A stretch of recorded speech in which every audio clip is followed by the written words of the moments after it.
Good afternoon, Bearcats. Second period, want to say hello to everybody. All right. We're going to start on page, this is our second part of our review. We're going to start on page 100 and 101, and we're going to find the inverse algebraically. We're finding the inverse.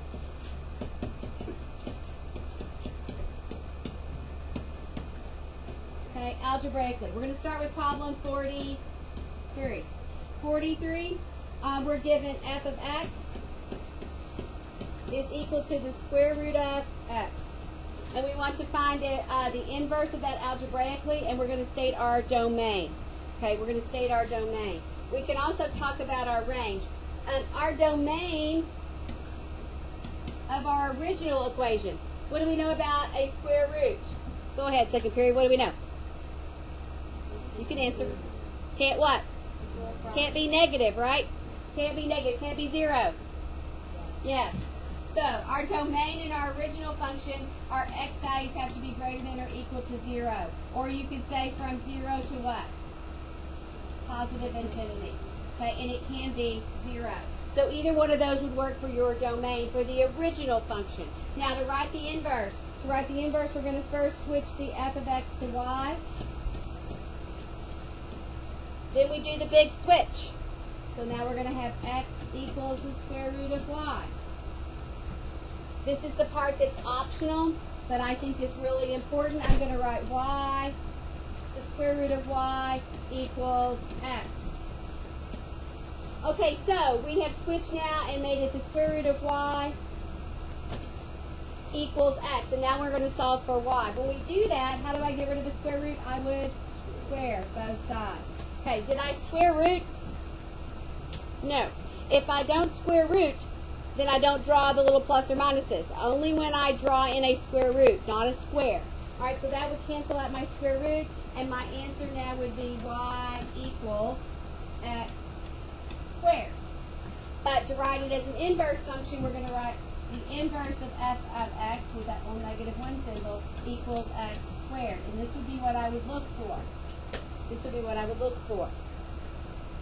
Now, my domain, if you looked at the inverse, you might think it could be any number. You might think it could be any number. But you have to be really careful. It was restricted at the beginning, so you're going to have the same restriction.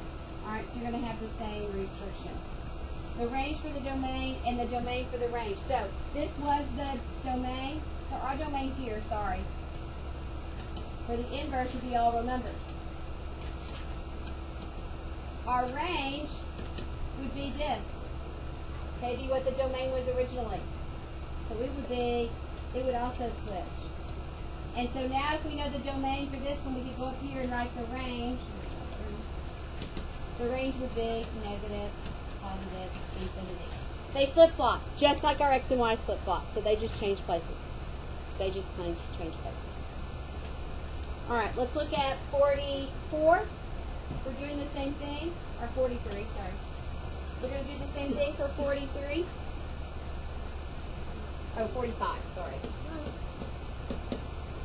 45.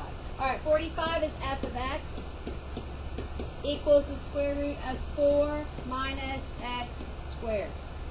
Okay, the first thing we have to do is I want to talk about domain, because this is really a big concept in pre-calc. You got to look at the domain. We know that under a square root it can be 0 or positive. We're going to figure out what makes it 0 first. Okay, so we're really just going to come over here, and this is to look for the domain. All right, and to do that, we're going to go 4 minus x squared equals 0. If I move the x squared over, it's negative, it becomes positive. I hope everybody knows that. So I'd end up with positive x squared equals 4. I would square root, I would square root. I did become an artist, so my x values would be positive or negative 2. Positive or negative 2. We're going to have to be really careful now. Positive or negative 2. Now, if I do that, and I put a negative 2 and a positive 2 here, we have to think of what values underneath there would make it positive. We already know what makes it 0. Both of those values make it 0. So look at something in the middle. The easiest number in the middle would be what? 0. So if I put a 0 in there, 4 minus 0 would be positive, correct? So it's all the values between these 2 points that are true. So my domain in my original function, would be from -2 to +2. All of a sudden, I'm going to have an inverse function in just a minute. I don't know what that is, but I know in my inverse function, my range is going to be -2 to +2. Does that make sense? So the domain in the original becomes the range in the inverse, and vice versa. Everybody okay with that? Okay, good. All right, so let's go ahead now and solve algebraically. So we're going to change this to y equals 4 minus x squared.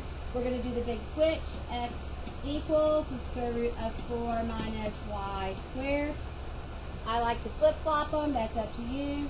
Square root of 4 minus y squared equals x. Now I got to solve. What do I do to get rid of a square root? Square both sides. So now that gets rid of my square root, and I have 4 minus y squared equals x squared. What's the next thing I'm going to do? I'm going to do what? I'm going to move the 4, so what do I really do to that 4? Subtract the 4. The 4 is positive. Be really careful. So if I move the 4 over, it's going to be minus 4. Okay, so this is kind of gone now. So I have a negative. Be careful. This is all attached. This is where it gets a little tricky. This is all attached. If I want to, then I could actually go through and I could multiply everything by what? Or divide everything by what? A -1. And so when I do, I'm going to get a positive y squared equals. That's going to be a negative x squared and a positive 4. It's still all one piece of information. What do I do to get rid of a square? Square root it. Square root it. So I'm going to square root both sides. So I have y equals the square root of negative x squared plus 4. All of that goes under the house. That's why you have to make sure that you're really, really careful about this part. Do I put a plus or minus? I think so. Now, I do think because I was restricted originally to only one part, but think about this graphically. If this is a square root of something, and I think it's going to be between -2 and 2, it's going to probably look something like this. We've had these before. Yes.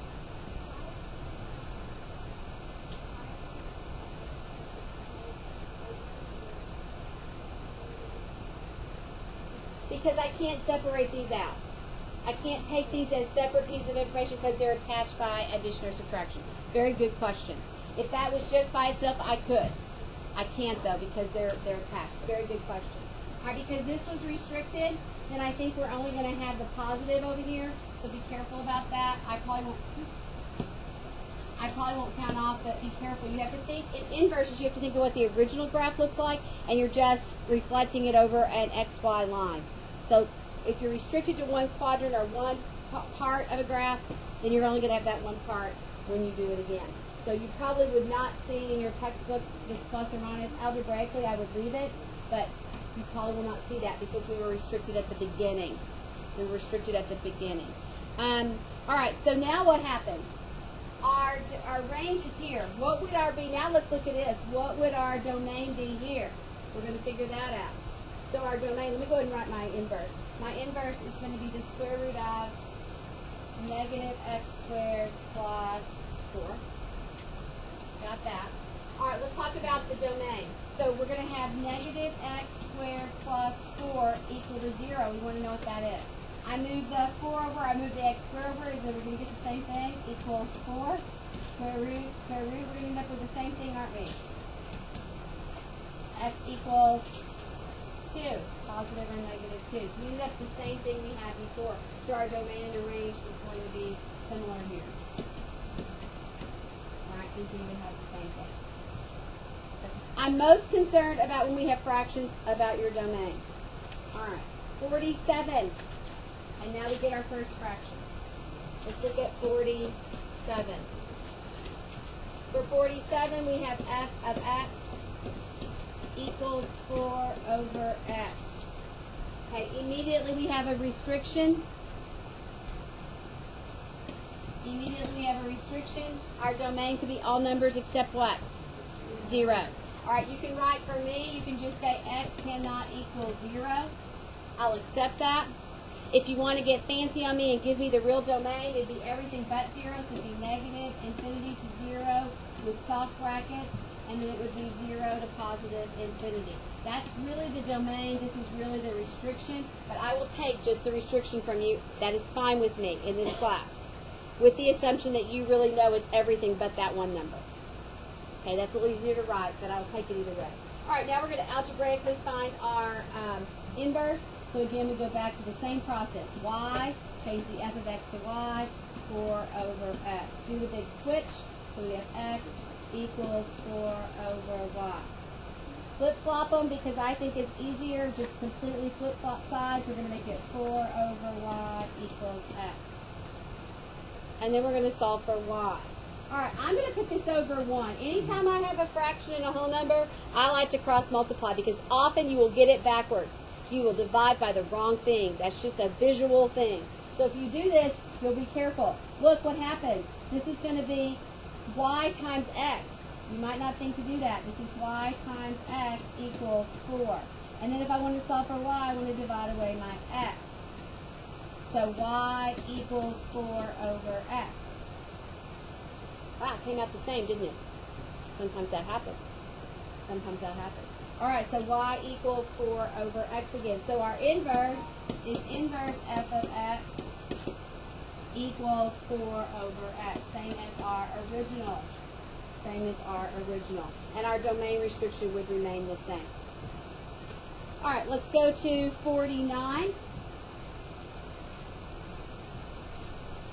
And this gets a little bit more complicated each time. Now we have a rational expression. So our function is f of x equals x plus 1 over x minus 2. Immediately my domain restriction is x cannot equal what? 2. Positive 2. Because 2 minus 2 would give me a 0. So cannot equal 2. Okay, there's your domain restriction. Let's keep going on. So let's solve algebraically. Change this to y equals x plus 1 over x minus 2. Big switch. We've got to change both. So we're going to say x equals y plus 1 over y minus 2.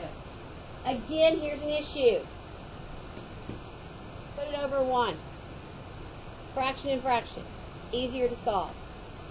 Okay, easier to solve. We're going to cross multiply. We'll cross multiply this way. We'll get xy minus 2x.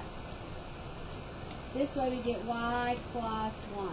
We had one of these. Matter of fact, it could have even been this exact one we did in class. I said that you had not seen this algebraically before. It's come up again. I have 2 y values and I need 1 y value because I need to be equal to y equals. So I'm going to move all the y stuff to the left and anything that doesn't have a y in it to the right. So I got to move this little y to the left and I got to move this to the right. So I'm going to do that next. So I'm going to have x, y, and I move this y over, it's minus y equals. When I move the negative 2x over, it becomes a positive 2x plus 1. Positive 2x plus 1.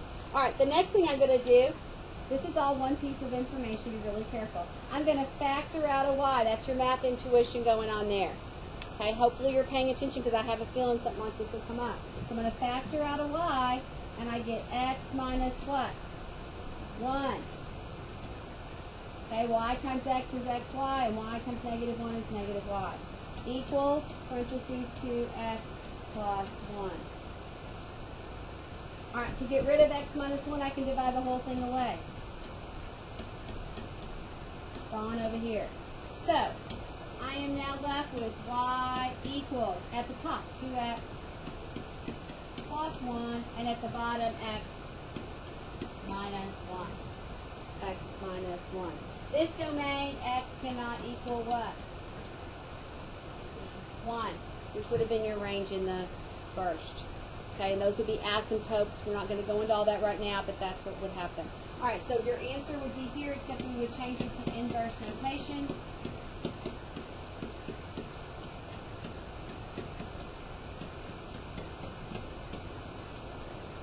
That's what I'd be looking for. The range would be what the domain was in the original.